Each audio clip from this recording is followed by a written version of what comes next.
Hello, everyone. This is Dr. Shiva. Let me get my people on Instagram going here. Good morning. It's almost 12 noon. So we'll start shortly. Today, we're going to be talking about the effect of what happens when you drink lots of caffeine in the research I have, or coffee, high dose of caffeine on its effect on nitric oxide and particularly cardiovascular health. So we'll start as people are coming in, and I started a little bit early, but as people are coming in, I wanted to also let people know that we have an important set of events taking place this week. As many of you know, I have a major hearing coming up on the issue having to do with how the government, in this case, the government of Massachusetts, the government used its force to do an end run around the First Amendment and made Twitter silence my political speech. It's going to be, I believe, without hyperbole, probably the most important lawsuit of our time when we look at the issue of the First Amendment and free speech, and has deep implications. I'm representing myself against many, many lawyers who are probably spending millions of dollars on behalf of Twitter, on behalf of the government, on behalf of NACID to cover up something what's extremely important to all of us as citizens, ordinary citizens, the fact that the government has an enterprise, has an infrastructure to suppress the voice of ordinary citizens, which you and I don't have access to. That's what this lawsuit is going to be about. So I hope everyone keeps abreast of it and you support our campaign for this, which is a campaign for truth, freedom, and health.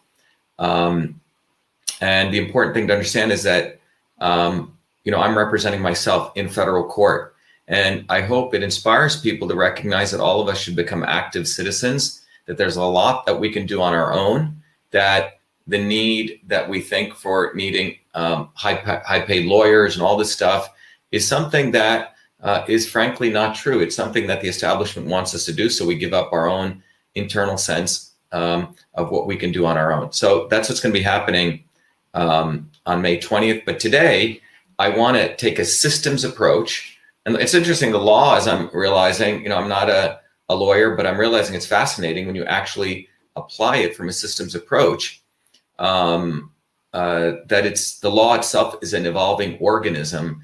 And the evolution of that is precedent-setting cases which affect our interactions as human beings.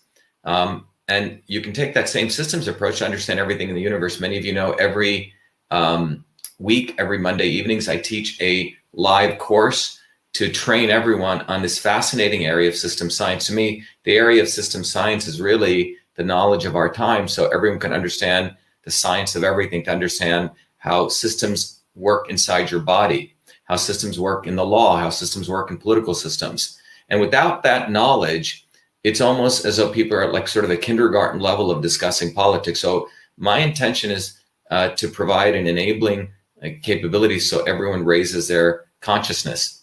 And that's what this is really about. So before we begin our talk today, by the way, we're going to be talking about, let me bring this up.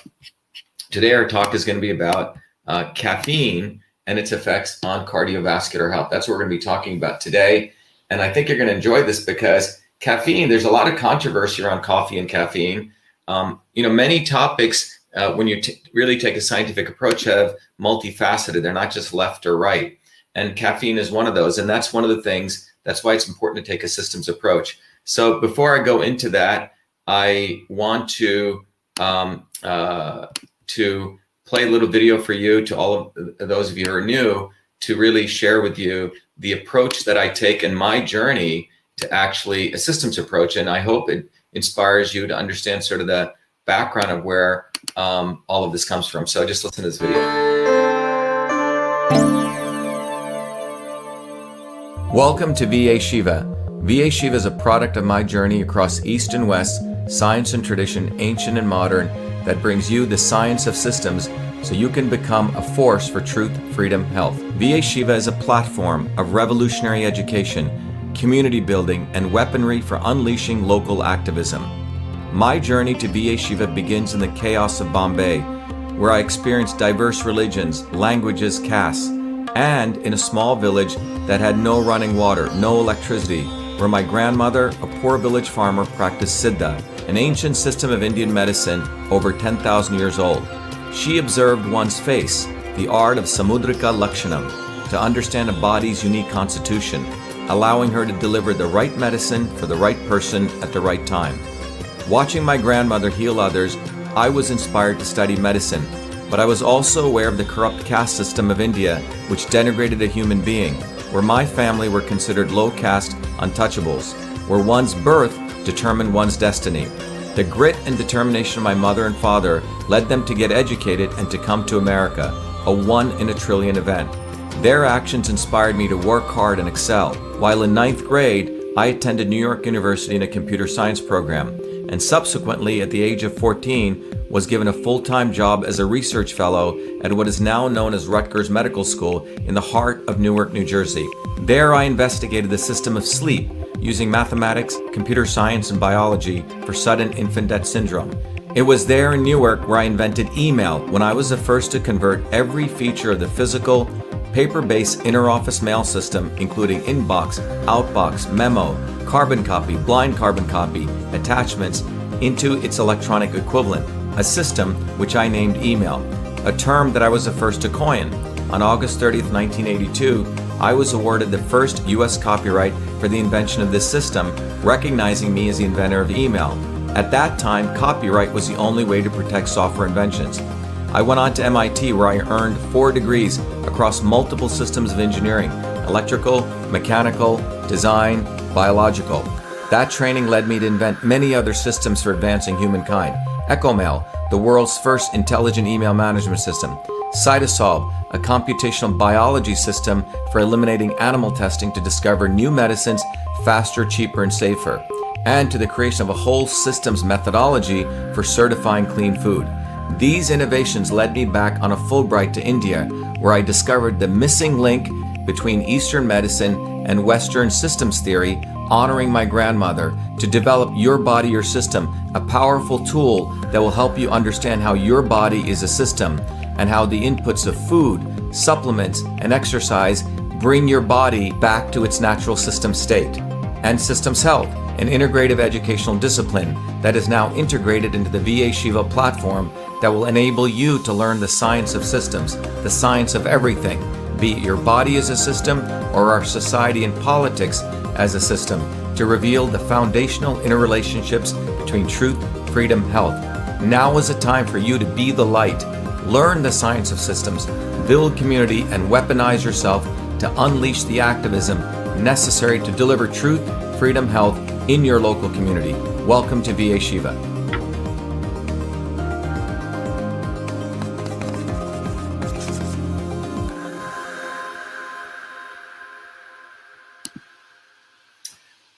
Good afternoon, everyone. It's a little bit after 12. So we're going to talk today about the systems approach to looking at caffeine.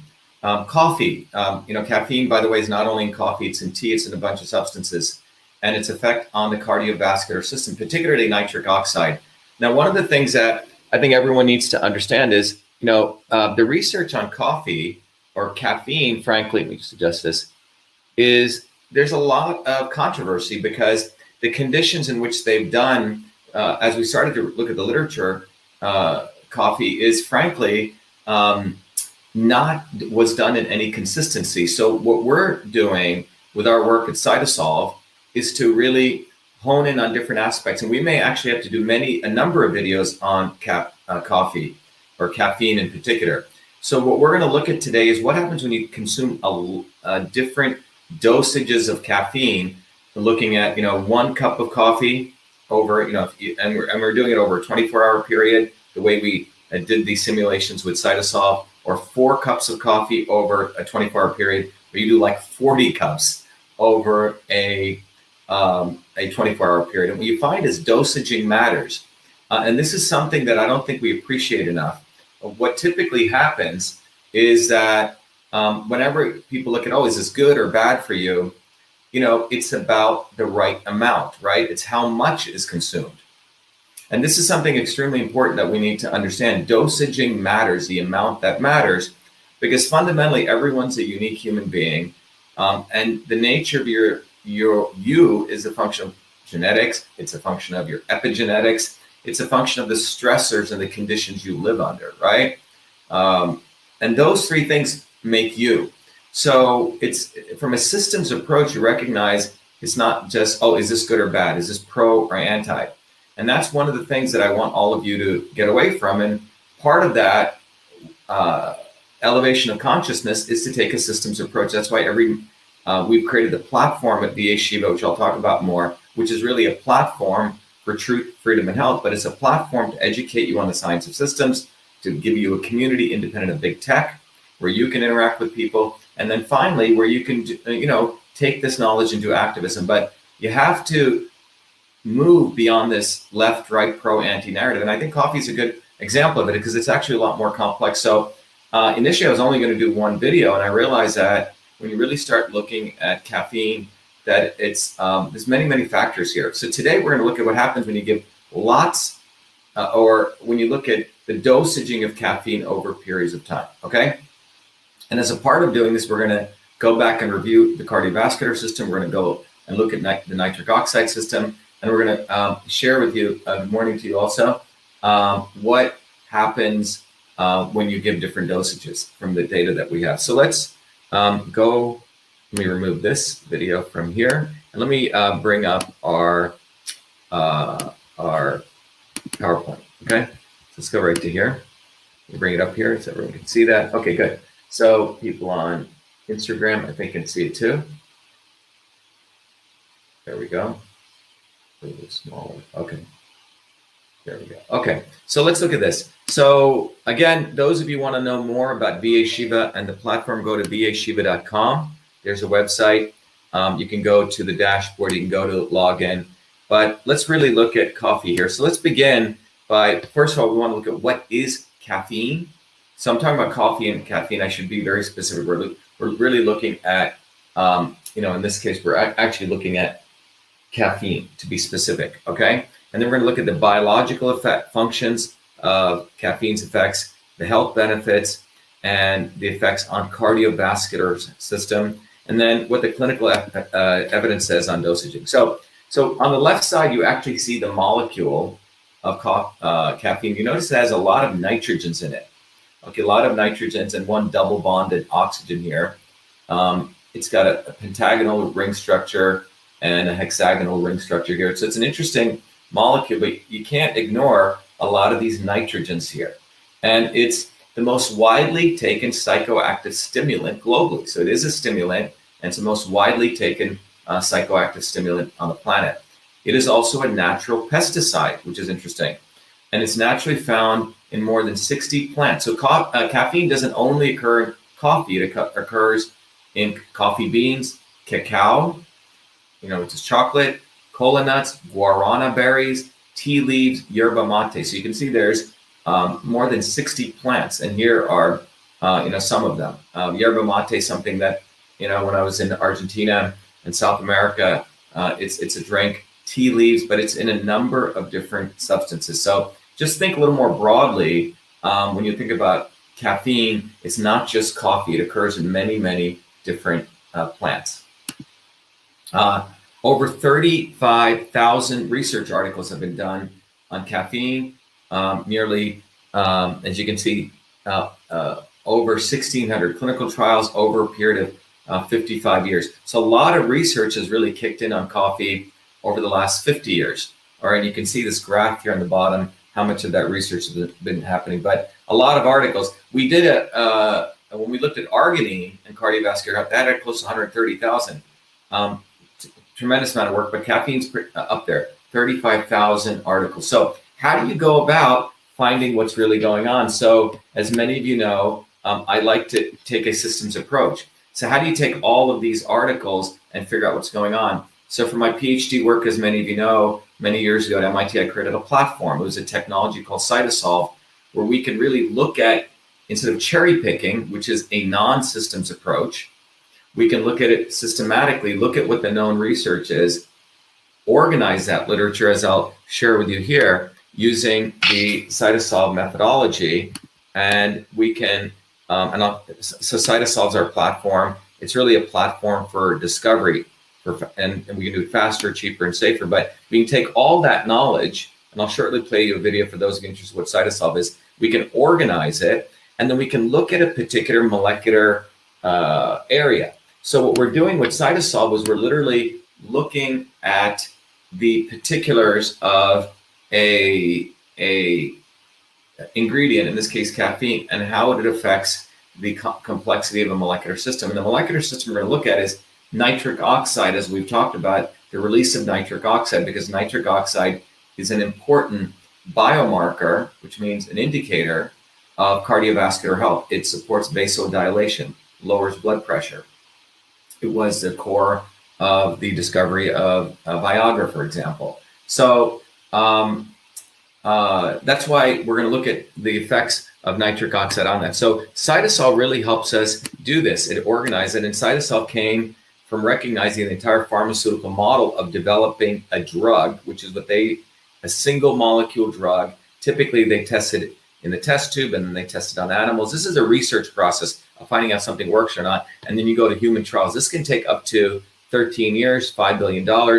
And what's happening is, as drug companies spend more and more money on this antiquated process, they're in fact discovering less and less new drugs, which are in fact being allowed by the FDA. So this process is broken, and that really led me to develop CytoSolve. So when we look at CytoSolve, I'm gonna, just to educate those of you who are new, I'll play for you a quick video so you understand what is CytoSolve, so you understand how we approach caffeine. So in all of the videos I do daily, we have our research team look at a particular ingredient and look at a particular biomolecular function. So any one of you who are interested in me, someone just said, hey, can you look at black fungus? So any one of you who are interested in us, we have a research program, and it's driven by you. So a lot of people want us to do caffeine. So email me at VA-SHIVA, Victor Alpha Shiva at VA-SHIVA.com, and we take your advice and we put it into our research program. So this is really driven by you.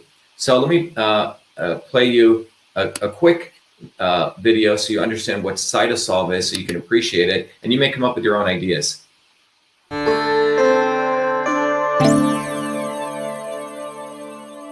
Who would have ever thought someone like me would invent email and create CytoSolve to revolutionize health for personalized and precision medicine, a system for delivering the right medicine for the right person at the right time? I was born a low-caste untouchable in India's caste system, a system of aristocracy, oppression, and racism. As a child, I observed my grandmother, a poor village farmer, practice Siddha, India's oldest system of medicine, to heal local villagers by observing their face, to know their unique constitution, to deliver a unique combination of foods, healing herbs, and massage. The caste system and her abilities to heal inspired me to understand the interconnectedness of all life. My name is Dr. Shiva Ayyadurai. I'm an MIT PhD, a Fulbright scholar, a scientist, technologist, and inventor. My family and I left India to come to America on my 7th birthday. As a 14-year-old, I began working as a full-time research fellow at Rutgers Medical School to unravel the mysteries of sudden infant death syndrome, SIDS, and created the world's first email system long before I ever heard of MIT. As I traverse academia over the next 3 decades, I observed self-serving academics, never solving real problems, writing grant after grant, competing for tenure, while diminishing real science and real scientists, pushing a reductionist science to destroy the scientific method. Like the blind men who never saw the whole elephant, but the parts, they delivered a dismembered view of reality. I observed Big Pharma use such reductionism, wasting billions year after year to fund research in test tubes, killing animals, and using the poor as guinea pigs for clinical testing to create products that even the FDA no longer allowed. Not only Big Pharma practiced this reductionism, but also the elites of Big Vitamin, Big Green, and Big New Age, with gurus and yogis, empowered by Hollywood celebrities, selling one supplement after another based on a cherry-picked science. All that changed in 2003 when the Human Genome Project ended, revealing that humans have the same number of genes, about 20,000, as that of a worm, giving rise to a systems biology. We realized that one-size-fits-all medicine was a failure. We realized their medicines were killing us, making today's generation's lifespan shorter than any previous generation. Obesity, heart disease, deaths from adverse reaction to drugs, confusion on what diet, what supplements, and who to believe is what they have delivered you. They push natural and organic products for your beauty and wellness, while their real solution is their plastic surgeons and Botox. We've been sold out. It's time for real science, a system science that interconnects the parts to discover truth, to know what really works, to get the health we need and deserve. This is why I created Cytosolve. Cytosolve is about truth, freedom, and health versus power, profit, and control. Cytosolve is a revolutionary technology integrating bioinformatics, computational biology, mathematical modeling, decentralization to reveal the truth. Cytosolve computes trillions of potential combinations of biomolecular interactions to discover what actually works based on the actual science. No reductionism, no cherry picking. Cytosolve's predictive modeling has been proven accurate time and time again, matching laboratory results. Cytosolve discovers synergistic combinations of compounds to maximize health and reduce toxicity. For example, we know curcumin from turmeric and resveratrol from red grapes alleviate inflammation, but how much should we combine? Current methods are hand-waving at best. Here, with Cytosolve, we first modeled the control condition with no curcumin and no resveratrol to simulate high inflammation with the cytokine level at 0.15 micromolar. Next, we add just 5 micromolars of curcumin. The inflammation drops to 0.05. Next, we use 5 micromolars of resveratrol and the inflammation drops from 0.15 to 0.06. But when we combine curcumin and resveratrol of 3 micromolars of curcumin and 2 micromolars of resveratrol, inflammation drops from 0.15 to 0.03, far lower, nearly 200% less than just one compound alone. That's the synergy principle of system science. We've all had enough of their fake and reductionist science. They think we'll simply keep buying their marketing, their celebrities, and their products that can never truly heal us. We don't need them. Great things come when we integrate the best of things. It's our time. It's time we delivered solutions for ourselves. It's time for truth, freedom, and health. It's time for Cytosolve. Welcome.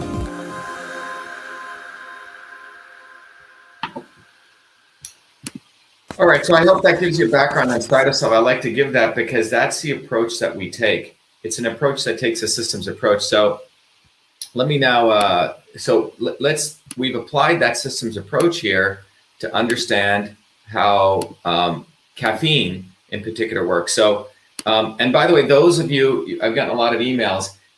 For many, many years, we've helped some of the largest nutritional companies and even small companies who are putting together products figure out if their formulations actually work. Right now, if you go to Whole Foods or you go on supplements, there's a lot of snake oil out there. It's hard to know what actually works. With Cytosolve, what we're able to do is we're actually able to take the known science, knowing the science is varying at any point in time, organize the science where we extract the molecular pathways and molecular reactions. Let's say you want to look at brain health or cardiovascular health, and use the computer to organize that. And then using that, we can look at how different ingredients work on the computer long before we go hurt people. So about several years ago, we said, hey, why don't we use Cytosolve to actually help people that we know directly. So what we did was we looked at all the molecular pathways of pain and inflammation, and we organized all of that.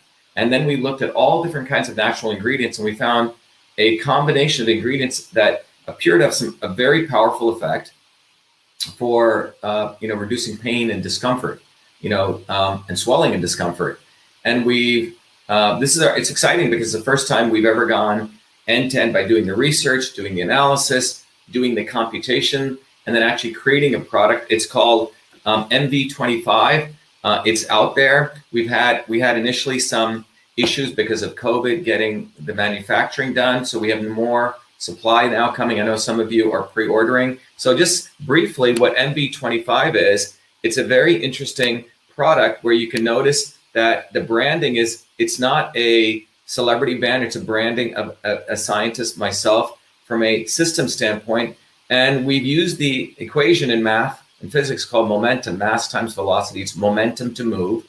And you can see it's a blend that's been Cytosolve optimized. And if you go to the back of the label, it explains that what Cytosolve optimized means that this was formulated using the computational engine, the technology for precision and personalized medicine that came out of my doctoral research at MIT. And this formulation results from integrating thousands of those peer-reviewed journal articles over 4 decades, 68 research institutions. And we've computed trillions of potential combinations of biomolecular interactions to discover an optimal synergy of compounds. So most ways that people create these products, it's like one formulator, he reads a paper. That's not what we did here. So we looked at multiple different, trillions of combinations to find the right combination from our research, the right biomarkers of discomfort and swelling that reduce that. So when we say Cytosolve optimized, this means that this formula has been optimized to maximize benefits. And the other piece is, as the science advances, so are we going to advance this format. This means that, look, science doesn't just stand still.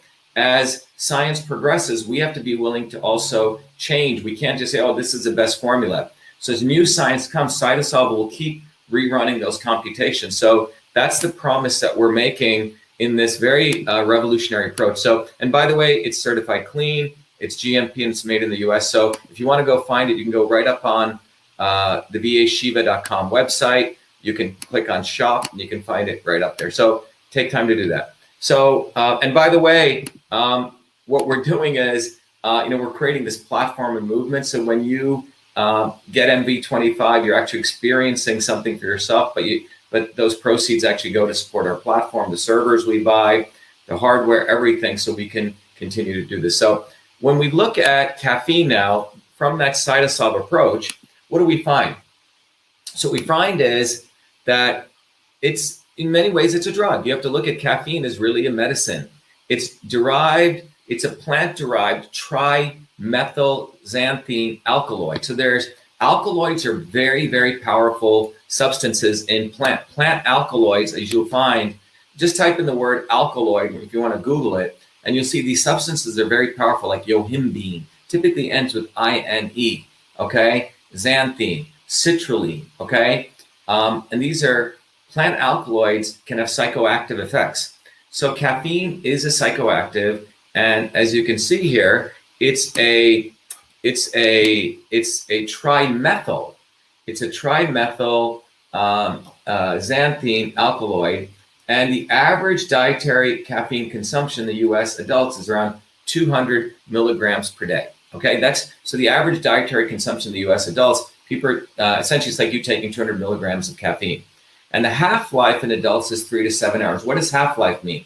Half-life means how long it stays in your, it basically means within, let's say 3 hours is a half-life. That means if you consume 200 milligrams of caffeine, the amount that's in your blood when you first consume it, 3 hours later, you have about 100 milligram equivalent. 3 hours later, it'll go down to 50. 3 hours later, 25. That's called the half-life, okay? So, for example, cannabinoids, things like, pot, marijuana, have like a half-life of sometimes 10 days, right? So it takes 10 days for half of it to go away. So you accumulate this. So anyway, the half-life is important because it shows how much your liver can clear it. So you have a cup of coffee, and depends on individual. I mean, if I have 1 cup of coffee in the middle of the day, it's hard for me to go to sleep at night. So it dissipates very slowly for me. Other people, they clear it quickly. Okay, so it depends on your appetite for it. All right. So that's why the half-life is important, is how much is taken out of your body over time. Okay, but that's the molecular structure. Now let's look at the biological effects. Well, first of all, coffee, as most people know, is a stimulant for the nervous system. It is an anti-inflammatory. It's an antioxidant, and it is a diuretic, which means you drink it, you're going to remove water out of your system.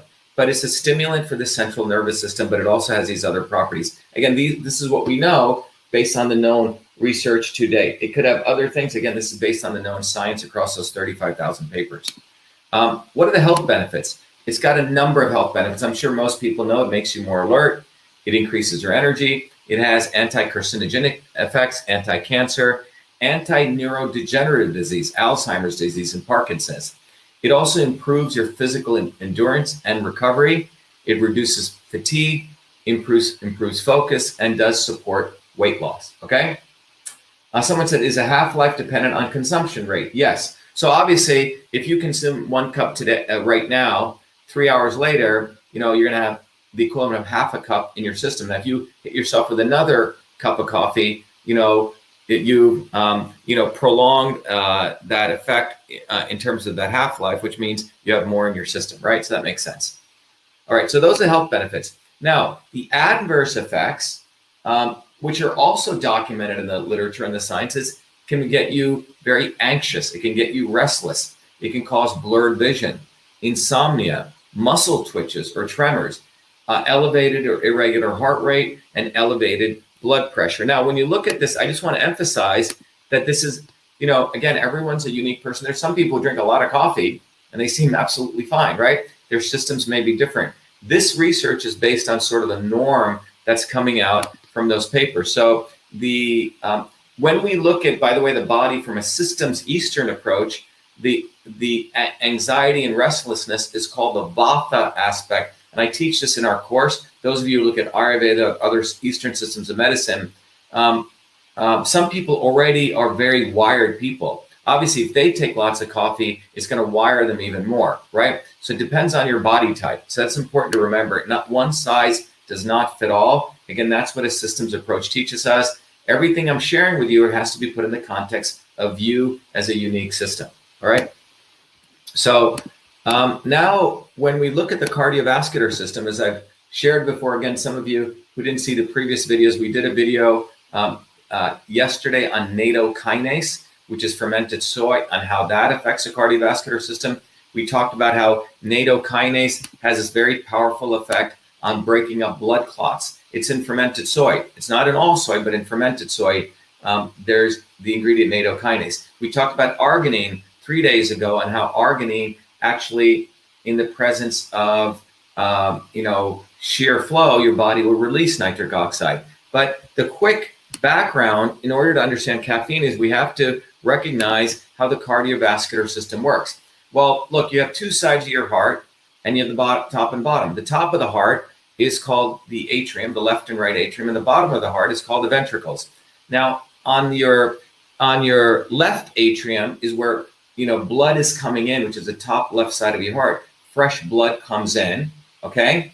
Fresh blood comes in, and then it's pumped down to the left ventricle, which then pumps out through the aorta, which is the main artery, as you see over here, through all the different parts of your body. So all this oxygenated blood goes, and then what happens is, as your blood uses up that oxygen, the vena cava brings back the deoxygenated blood to the right atrium, which then sends it down to the right ventricle, which then pumps all that deoxygenated blood to the lungs, and they get reperfused with oxygen. And that's how the pump works. So your heart, cardiovascular system, has really, or your cardiovascular system really has three subsystems. A heart, which is a pump. As you can see, it's a powerful pump, which pumps the blood vessels, and we're going to look at that, which carry the blood and nutrients to all sorts of the body. And that's where the nitric oxide effect comes in.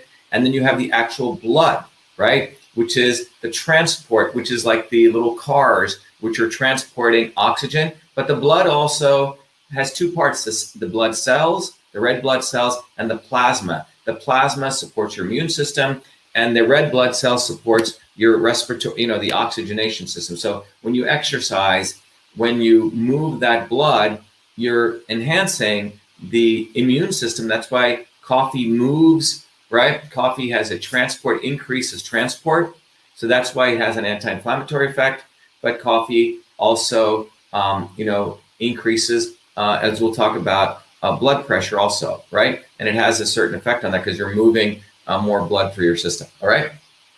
So when you, again, look at the cardiovascular system, again, very quickly, you have really three parts of the vascular system. You have the aorta, or the arteries, which are in the red color. You have the veins. The arteries are the ones that carry oxygenated blood. The veins are the things that carry deoxygenated blood. But they're interconnected by the capillaries. The capillaries are taking the oxygenated blood through to your tissues and your cells, and then they're also helping remove the waste of the carbon dioxide, which then flows into your veins and out. Now you have arteries, which are the red, you have veins, which are in the blue here, and then you have the capillaries, right? The capillaries are the things that are the minute, blood vessels. And if you look at it here, the veins on the right side of the capillaries have three different structures. They have the outer structure of the veins and the outer structure of the arteries, which are known as the adventia. That's really the structural support, right? It's like the bark of a tree. The middle of it is a tunica media, which is a middle layer, which is more the musculature of the arteries here, the middle here, or the veins. And then the inner part of the arteries and the vein is composed of what's called the tunica intima, which is the endothelial cells.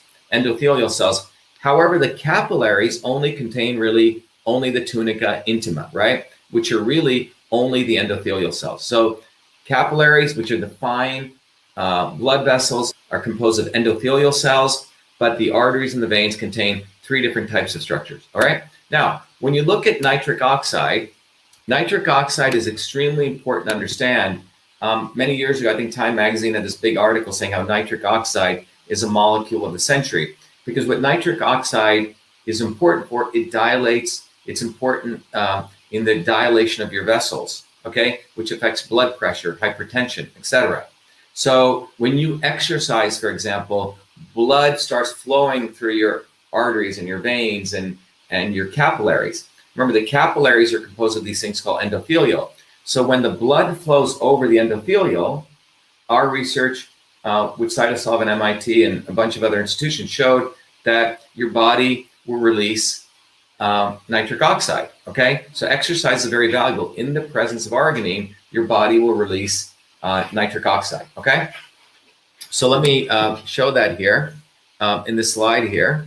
So when you look at the nitric oxide here, what you'll notice here is that NO is a molecule, right? So here's nitrogen, double bond to the oxide. Its key role is maintaining blood pressure. It's anti-arthrogenic, and it's generated when endothelial nitric oxide synthase, which is a enzyme, catalyzes arginine, okay? So the catalysis by enos of arginine generates nitric oxide. And so when you exercise, it triggers nitric oxide production. We talked about that a few days ago.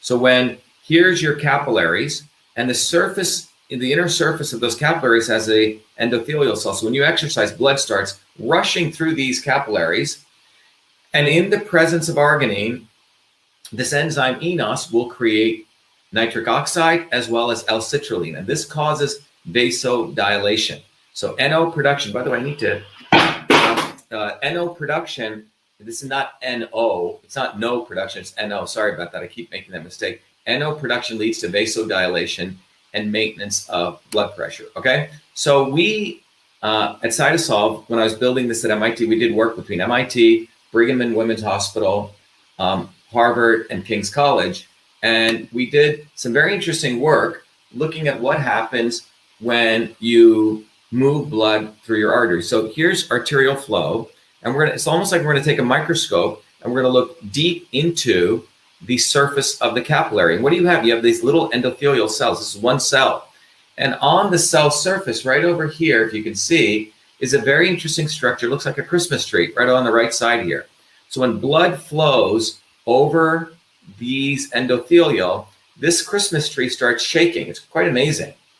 And when this shakes, the body will, or your cells, through a series of chemical reactions, will start releasing nitric oxide, okay? So the mechanical force of the structure called the glycocalyx, when this moves, in the presence of arginine, will release nitric oxide, okay? And by the way, when we use Cytosolve and you look at the research like we did when we built MD25, you can read all this literature and you find every little researcher has little chemical reactions they found. With Cytosolve, we put all of those together, okay? We put all of those reactions together versus looking at it, cherry picking. We put all of those reactions together, and what we're able to do is we're able to interconnect them on the computer. Can't do, with killing animals, but on the computer, we interconnected them, and we can say, hey, how much nitric oxide gets released? And this is Cytosolve's simulated prediction. And by the way, we've shown this when we did actual laboratory experiments. Look at how closely Cytosolve matches the lab experiments.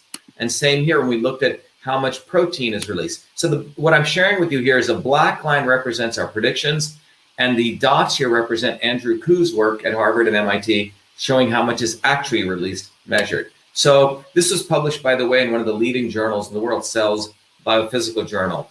And I was one of the key authors with 2 other senior authors and other students showing the power of Cytosolve in predicting the release of nitric oxide. Now, what happens when you take caffeine? So what I just shared with you here is we have a proven mathematical model where we've looked at all of these chemical equations of the release of nitric oxide. So we modeled that, we published that, so it's validated. Then what we did was we said, okay, what happens now when you take caffeine? So this is where I want you to listen carefully in terms of to really understand what happens when you take lots of caffeine at different dosages. 1 cup of coffee, 4 cups of coffee. What happens when you drink 40 cups of coffee? And we looked at over a 24-hour period.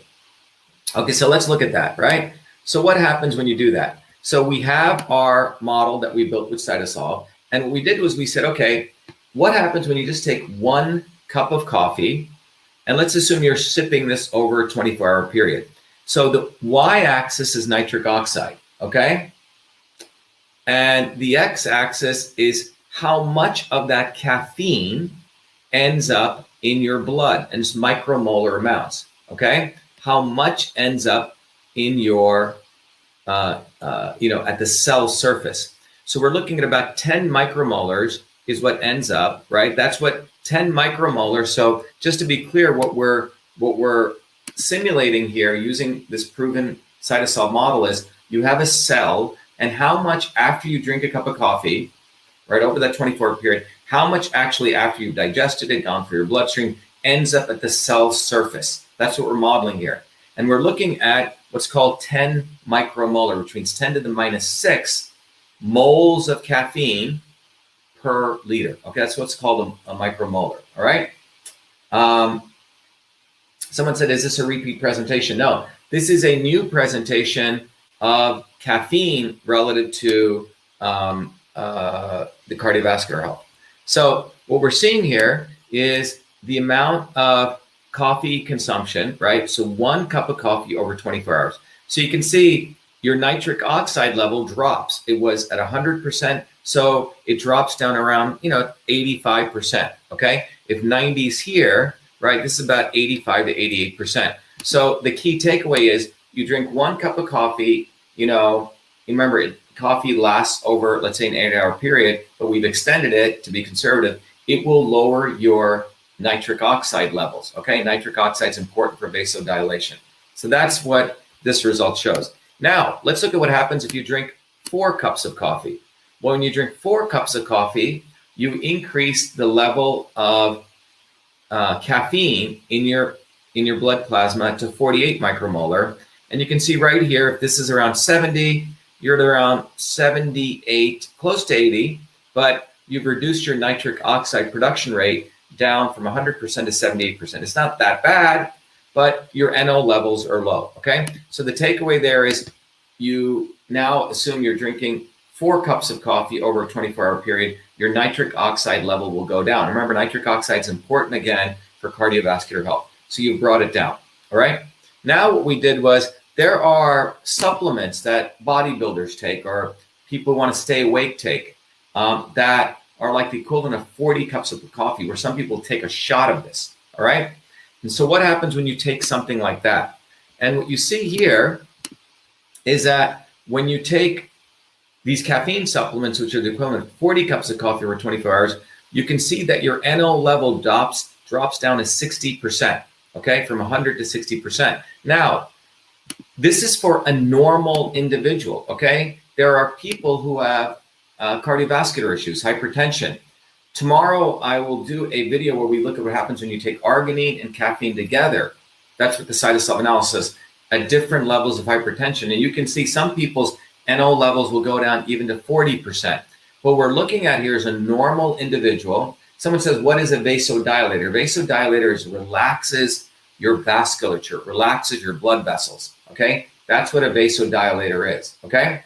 Someone else says, Dr. Shiva, what do turmeric cumin products can we take to help with anti-inflammation? I'll talk more about that shortly. Let's see if there's any other questions here. Okay,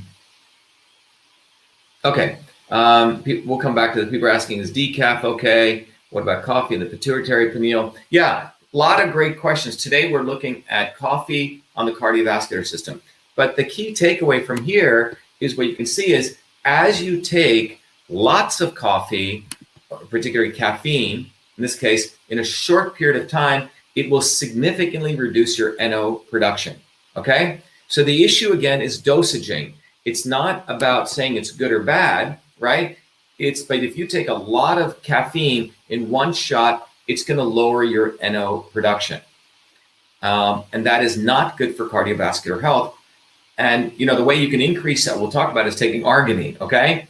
So arginine raises your NO production, as we talked about earlier. So let's wrap this up. So at the bottom line, as you can consume more and more coffee, your NO production is going to go down, okay? That's what the key takeaways. Again, the caveat here is you're consuming a lot of coffee, in this case, in a short period of time. This is equivalent of 40 cups of coffee, okay? On a short period of time. And by the way, this research, to let you know, it's documented. We published this in the Journal of Dietary Supplementation on caffeine. It was a research done with USP, the US Pharmacopoeia. Again, I was one of the senior authors on it. You can find this also. Now, the approach that I just took here, why is it important to the larger context of looking at a systems approach?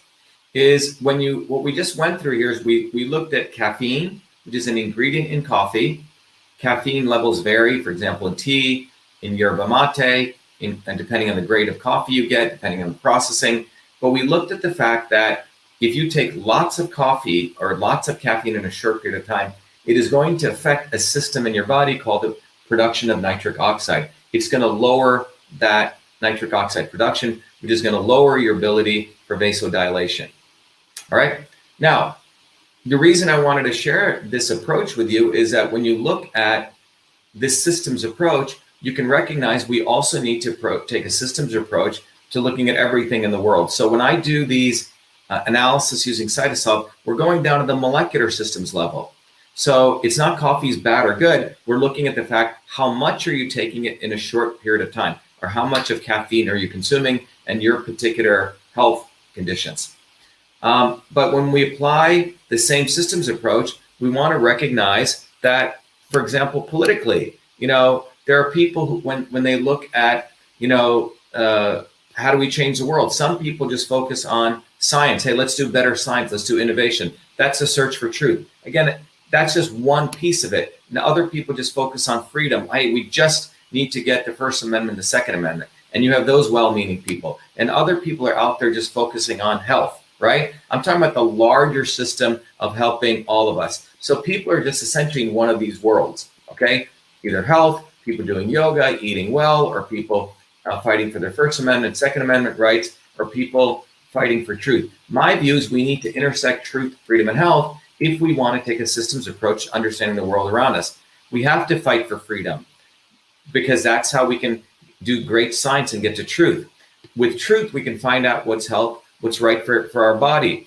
Oops, I didn't share this with people here. Sorry for those people. I shared it on Instagram. But what I was sharing was, people do the approach for life and trying to understand how to change the world in this very reductionist way, either truth, freedom, or health. We need to intersect them. So the reason I say this is because if you look at any one of those areas, we're never going to get to a whole system solution of how we change the world. That's why I'm a big proponent of taking a systems approach. We have to fight for freedom so we can get debate and do great science. And from really doing great science, not cherry picking, we can find out what's right for our health. So when it comes to something like caffeine, what we learn is it's about the dosaging and the time scale. All right. You do a cup of coffee over a long period of time. Same thing like when you get to drugs, right? People doing lots of alcohol in a short period of time, or there's a whole series we're going to do on cannabis. The companies, the big tobacco companies, or the big alcohol companies, or the big whoever want to get heavy users. They don't, the one person who does a glass of wine, at dinner, or the person who does, smokes a cigarette 2 a day. That's not what they're going for. They're looking for heavy users. So it's about dosaging. This is what we need to recognize. It's all about dosaging. So when we look at a synergistic approach, if one group is just fighting for truth, one group is just fighting for the First Amendment, or the Second Amendment, one group is just fighting for organic food or defeating Monsanto, we're not going to have as much effect as us coming together.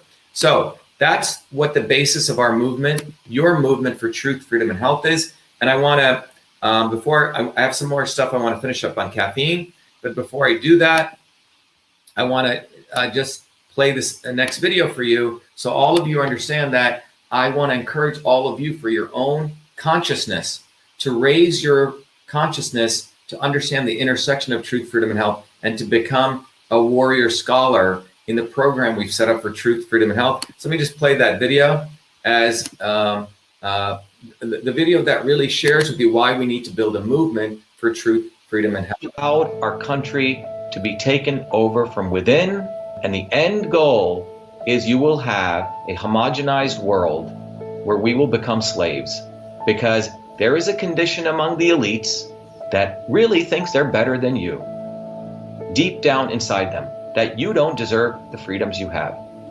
They don't. This reality is what people need to wake up to, and we need to all unite, working people. There's only one movement that can do that.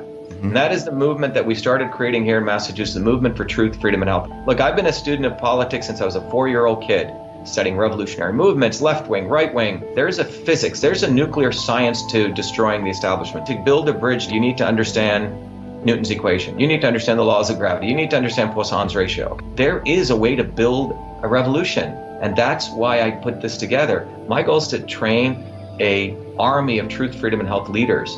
We don't need followers like social media. We need leaders, but they need training, because the educational system does not teach them history, nothing. So in 3 hours, that's what I've started doing. That's the solution. We got to train people. First, with understanding what a system is. The second is understanding the interconnection between truth, freedom, and health. Freedom is the ability to move freely, communicate freely, right? Talk freely. Without freedom, you cannot convert ideas, hypothesis into truth, which is science.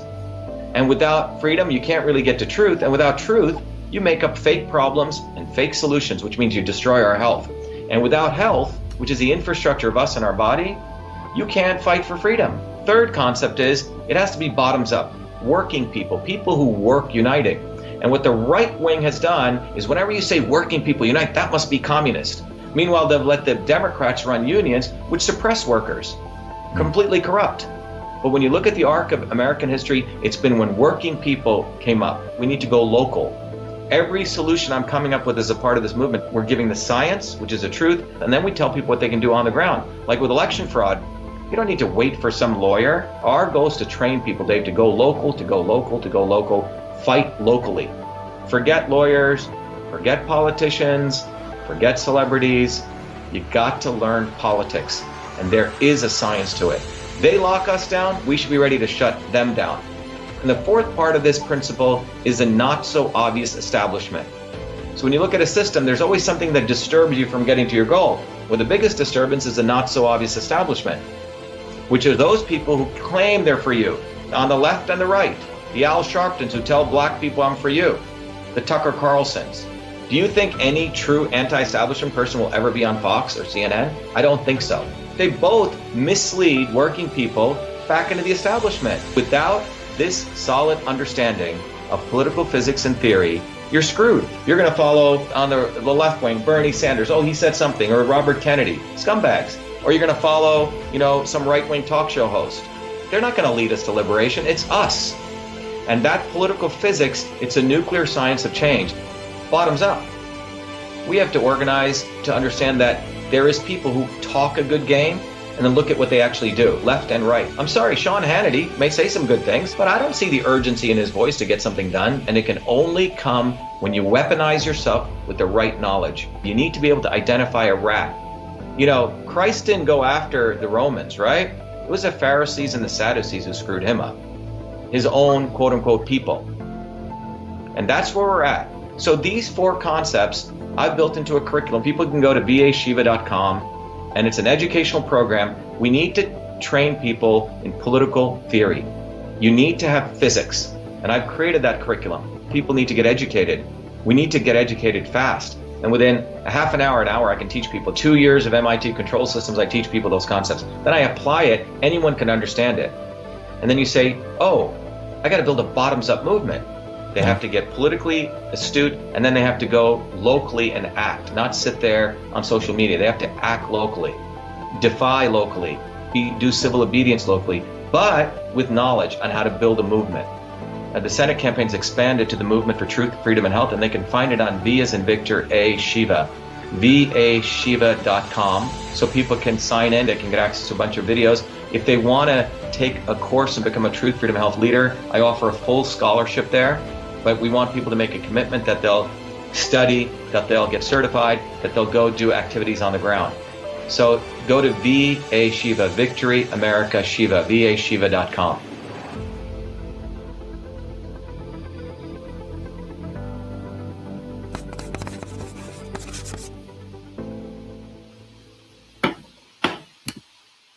So everyone, those of you who are interested in supporting your advancement, I certainly hope that you take advantage of our platform.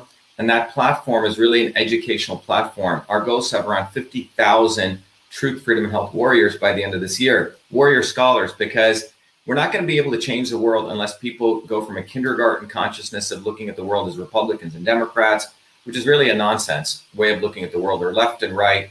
You're not going to solve any of the problems. The world doesn't work left or right.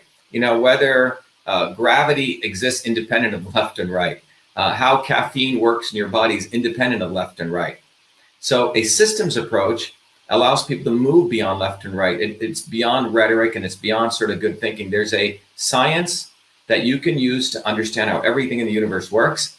And every Monday evening, I teach that science. It's a distillation of 50 years of knowledge, but you can use that for your body. If you, just to, when the platform that we've created at, on this tool on VA Shiva, just to give you the insights into it, it's not just a platform for, it's not just a platform for, health, right? It's a platform for a number of things, right? It's a platform that'll enable you to understand your body as a system. It's a platform that'll enable you to understand how everything in the universe essentially operates. Let me just bring this up.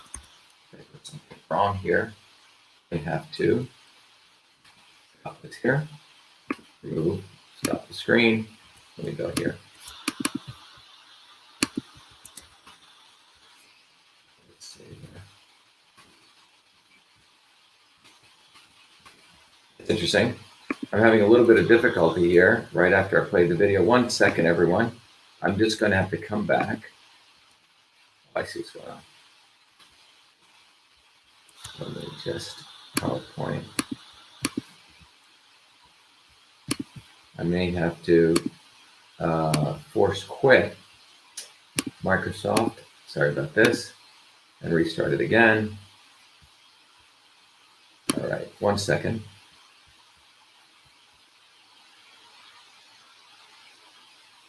Okay, here we go.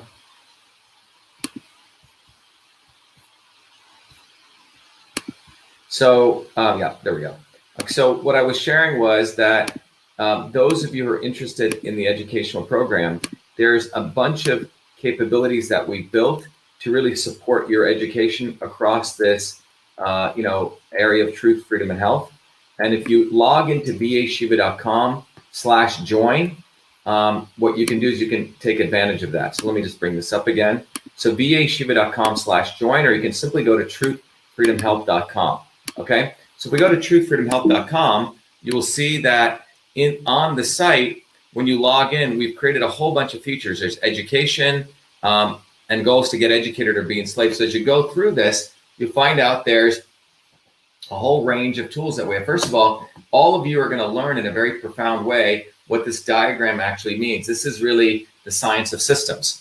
And this diagram, it took me many, many years at MIT to understand, but in about a couple of hours, I'll teach you this. This diagram represents a systems approach. It's a science of systems. And by the way, this is all based on your contributing to your advancement. As those of you who have generously contributed $25 or more, you get access to all the tools, plus a book, plus a tool that'll help you understand how your body is a system, what kind of system you are, what are the right foods that support you, and how you can bring your body back into alignment. Independent of that, we have a whole portal where you can educate others. You can also get access to a way that you can get certified as a Truth, Freedom, and Health course. You can also get access to other scientific reports, which will help you understand how food is medicine. You also get access to 3 other books, which will help you understand how systems thinking you can apply to anything on the planet, any aspect of existence. And then you get also access to a very powerful scientific paper, which shows that systems knowledge, system thinking goes back 10, 20,000 years. And that's for people who are generously contributing 100 or more. But beyond that, we want you to build community among the Truth, Freedom, and Health Warrior scholars. We've created a forum, independent of big tech, on our own data center, where you can start topics and you can start conversations. There's also a VA Shiva social, which is a lot like Facebook, but different because it's independent of big tech, and you can create your own pages. You can interconnect with thousands of other people all over the world. And then you can get activated. You can educate others on the science you learn. We have these flashcards where you can print and hand them out, educate people on the real issue with masks, the real issue with the oral microbiome and how it's important for mouth health, what masks do, or the real issue with building immunity. And these are wonderful ways that you can help others. So explore becoming a Truth, Freedom, and Health Warrior. So when we look at caffeine, we take that systems approach. So when we look at caffeine, you can look at it from a system standpoint.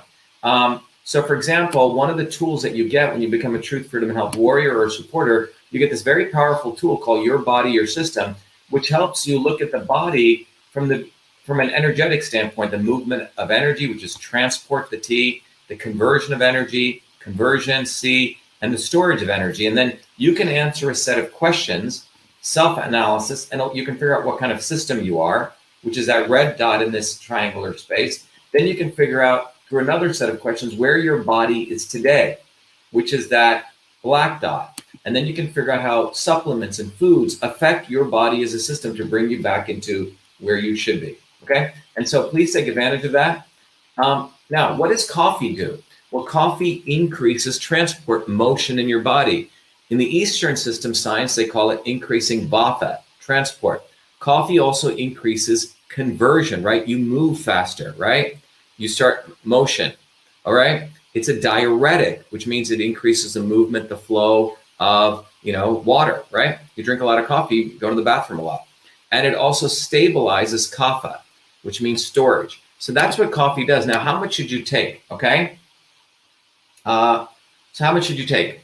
Well, the daily consumption, according to Navrat et al., is no more than 400 milligrams of coffee. Again, this is for the average individual, right? We know about 1 cup of coffee is around 200 milligrams, so 400 milligrams of caffeine.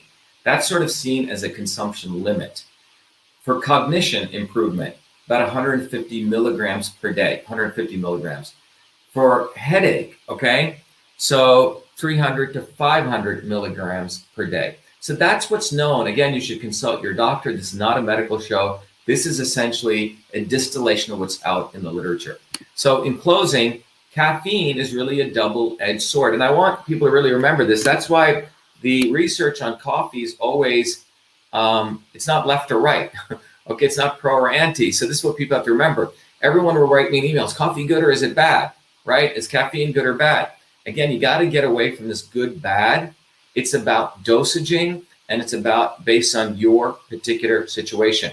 Look, if you take something like arsenic, even something like mercury, believe it or not, at different dosages, believe it or not, very low micro doses, a certain amount of arsenic, which is, by the way, what a number of the manufacturers of heartworm pills put in to heartworm medicine, is actually could be beneficial for the heart. Again, it's dosaging. Even the Eastern medicines knew this in China and India.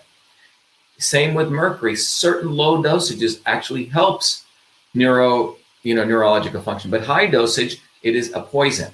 So it's about dosage, dosage, dosage. So it's a double-edged sword. There's nothing black or white here. So coffee is a double-edged sword.